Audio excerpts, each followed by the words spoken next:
partnership in a company, in a business, I would like to explain you in a simple way with the help of this diagram. देखिए diagram को, मान लीजिए कि एक company ने market में 10,000 shares float करवाए। इन 10,000 shares में से आपने 1,000 शेयर्स उस कंपनी के खरीद लिए। आपने उसके 1,000 शेयर्स खरीद लिए। तो हम कहेंगे कि आपकी उस कंपनी में हिस्सेदारी जो है वो हो चुकी है 10%। You have a stake of 10% in that company. अब इसका मतलब ये है कि अगर ये पूरा एक आप पिज़्ज़ा समझते हो तो 10% स्लाइस जो है वो आपकी है। ठीक है, अब इसमें जितना प्रॉफिट होगा तो पिछले लेक्चर से हम समझ पा रहे हैं कि वो भी आपका ही होगा। जितना भी प्रॉफिट होगा वो भी आपका ही होगा। आप चाहें आगे चल के तो इन 1,000 शेयर्स में से आपको पैसों की ज़रूरत है, आप 50 शेयर बेच दीजिए थोड़े से प्रॉफिट में, तो आपको पैसे मिल जाएंगे। अगर आप चाहते हैं तो कुछ टाइम के लिए और रख सकते हैं, और जब कंपनी बहुत बड़ी जायंट हो जाए तब अपना 10% बेच के आप निकल सकते हैं। ये सब बेचना, जो आप सेलर हैं, आप बेचेंगे अपने शेयर को तो कोई ना कोई बाय करेगा उसको। तो ये सब कैसे होता है, तो यही सब हम लोग यहाँ पे भी बात करने वाले हैं। अब एक स्टॉक मार्केट क्या होता है? एक स्टॉक का जो मार्केट होता है वहां पे विलिंग बायर्स और विलिंग सेलर्स वो आते हैं और एक साथ यहां पे आके लॉफुली ट्रांजैक्ट करते हैं। लॉफुली, क्योंकि यहाँ पे रूल्स एंड रेगुलेशंस फिक्स किए जाते हैं ताकि यहाँ पे सभी का इंटरेस्ट जो है, सभी का जो सेफ्टी है उसको यहाँ पे इंश्योर किया जा सके, रिस्क को कम से कम किया जा सके। कहीं फ्रॉड जो हो सकते हैं, कोई आपके पैसे लेके भाग जाए, ऐसी चीज़ें हो सकती हैं, उन सब चीज़ों को यहाँ पे एलिमिनेट किया जा सके। रिस्क तो देखिए स्टॉक्स के ऊपर या नीचे प्राइसिंग जाने पे है, बट दैट इज़ इनएविटेबल, वो तो होके रहेगा।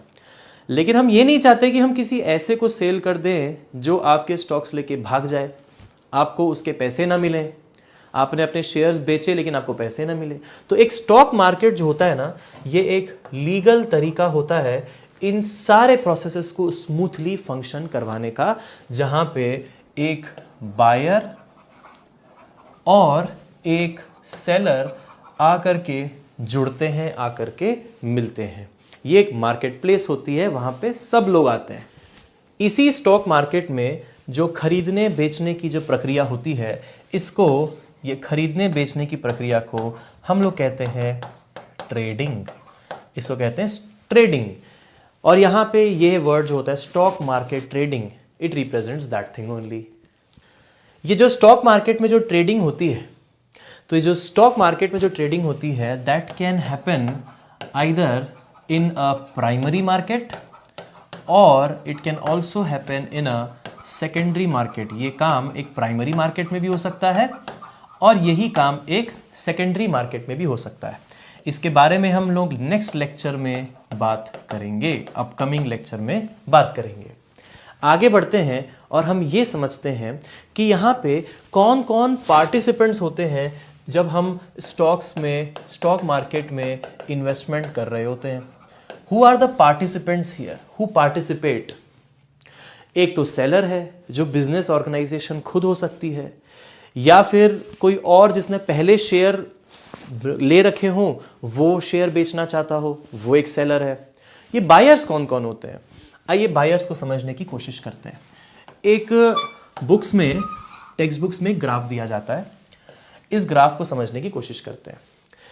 ये वाई एक्सिस में है क्वांटम ऑफ इन्वेस्टमेंट, मतलब कितनी क्वांटिटी इन्वेस्टमेंट की जा रही है। वाई एक्सिस में आप समझ रहे हो, थोड़ा सा टेक्निकल है लेकिन अच्छे से समझोगे तो चीजें क्या है क्लियर होती चली जाएंगी। वाई एक्सिस में है क्वांटम ऑफ इन्वेस्टमेंट, यानी कि कितनी क्वांटिटी में इन्वेस्टमेंट किया गया। जितनी ज्यादा क्वांटिटी तो उतना ही हम कहेंगे आपने इन्वेस्टमेंट ज्यादा किया, right. And the x axis represents the complexity of investment strategy. Complexity of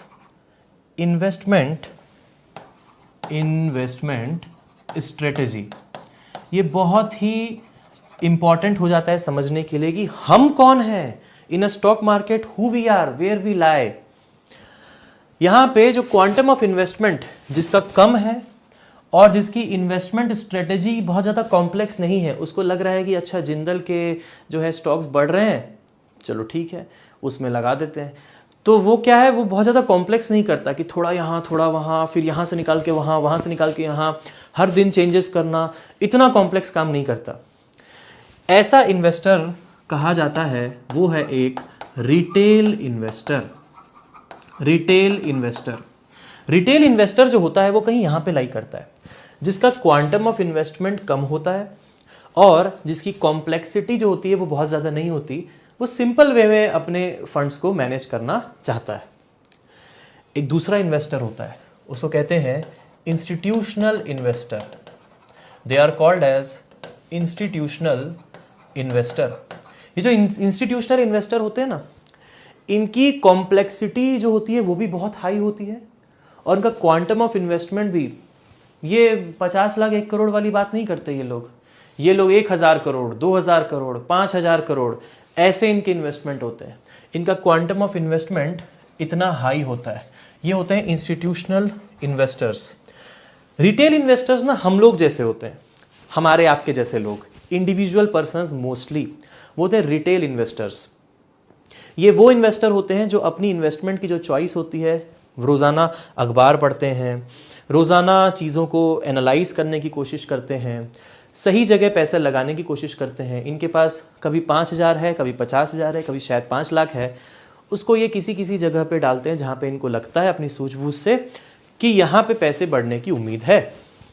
ये होते हैं रिटेल इन्वेस्टर। ये इंडिविजुअल पर्सन्स होते हैं, हमारे आपके जैसे। हम सभी कौन हैं अभी? हम सभी हैं रिटेल इन्वेस्टर्स। अब आते हैं इंस्टीट्यूशनल इन्वेस्टर, जो 5000 10,000 करोड़ से नीचे कभी बात ही नहीं करते।